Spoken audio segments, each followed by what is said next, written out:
Let's bring in Sharan Kaur, CTV News political analyst and former Deputy Chief of Staff to former Finance Minister Bill Morneau. Sharan, how are you? Good, how are you? I'm excellent. Thanks for being here. Listen, at least we heard from yesterday, too, from the Prime Minister again, a high-level speech, national unity, and touching on a couple, I think, of very important topics that are happening across the country. No policy announcements or otherwise. We also did hear from Conservative leader Pierre Poilievre, his reaction more so to the Prime Minister's speech from earlier this week in Davos, too. What do you make of this reaction of kind of where things stand politically here in this country heading into the return of Parliament next week? Definitely. I think that the Prime Minister's speech in Davos really set a bit of a tone for this upcoming session that starts next week. He was praised worldwide, even by Mr. Poilievre for the most part, in saying it was carefully crafted. And I actually thought his statement in response was not like his usual responses, so it was good. But I think what we're seeing is the Prime Minister has touched upon something that everyone, I think, across the globe is kind of teetering around, the fact that we have the U.S. that is a bully across the board with tariffs, and now they're leaning into this middle power narrative, and it's kind of the whole elbows up, but in a different way. And I think going into the session next week, what we're going to see is more talk about sovereignty, more talk about domesticating our supply chains, more talk about becoming more independent. But the Prime Minister said it. We don't live because of the U.S. And I got to say, President Trump's comments were probably more tame because he saw the middle powers are coming together against them.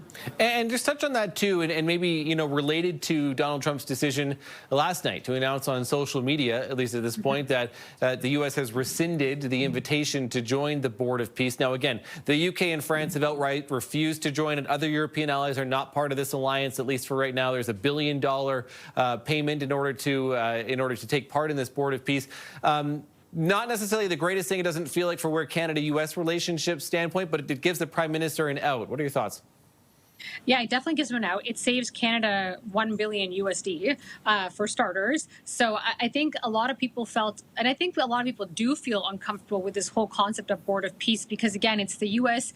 inserting themselves in places that they have their own domestic interests as well. So for the most part, okay, so Canada's not going to participate. We save $1 billion USD. There's a lot of other partners that are not participating. So if I think this is the best he can do right now, it's better than him coming back with more tariffs.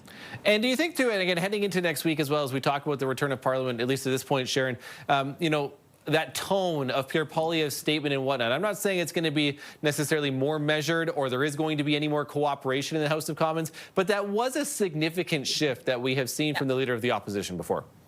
Yeah, it's definitely a tone I was surprised by, because if you follow the chattering class of the Conservative Party pundits out there and those who are loyalists to the cause through and through, many of them are very critical of the Prime Minister's speech. There's former staffers from the Conservative government who have said it was a horrible speech. And I think, to me, that it was odd considering how many people globally across the world had said what a thoughtful speech it was, and it came in such a measured way. So I think Pierre Poilievre's comments, I actually thought it was welcoming to see him approach something in a more diplomatic and thoughtful manner. I would hope to see that lean into the House of Commons, but I highly doubt it. He's got a convention next weekend where he has to prove himself again, and I'm sure he will. But it was a nice change for his usual takes. Sharan Kaur, CTV News political analyst. Thanks as always for this, Sharan. Appreciate it. Have a good one.